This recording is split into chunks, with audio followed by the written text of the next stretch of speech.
The second point is, what are the riches of the glory of his inheritance in the saints?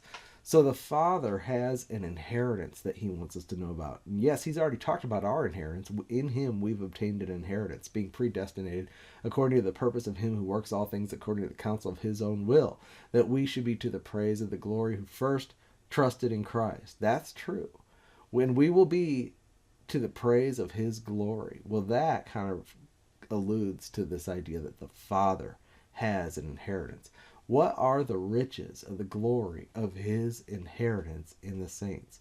Well, number one, he has an inheritance in the saints.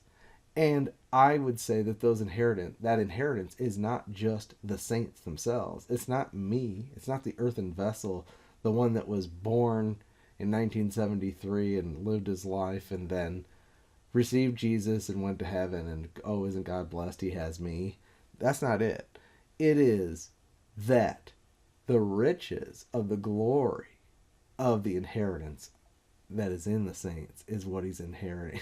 So the riches, whenever you hear the word riches as Paul uses it, I have to think of the unsearchable riches of Christ, right? That's what he talks about in Ephesians 3. That he is making known what is the riches, the unsearchable riches of Christ as the gospel. The riches of Christ is everything that he is, everything that he has obtained, and everything that he possesses in heaven and earth and in his own being. Now put into the church. And so Paul says, like, for example, in 2 Corinthians 4, that we have a treasure in an earthen vessel, that the excellency of the power might be of God and not of man. What is that treasure? We are the vessel. He is the treasure. Christ has been sown into our heart as a seed of glory. And he's been sown into the heart of billions of people, actually into their spirit, right? But the seed that has been planted in them is multiplied through their experience and grows richer.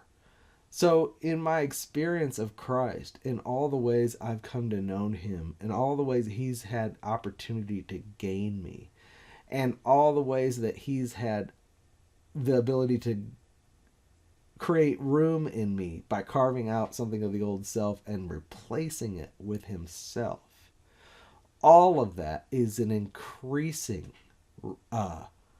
weight of glory, is how Paul talks about it in 2 Corinthians, that there's a increasing weight of glory as Christ is wrought into, that's being wrought into us, and that glory is Christ himself.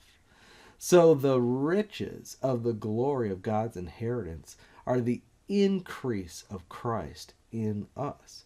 To the degree that he gains me, that degree is going to shine in eternity under the praise of the Father's glory.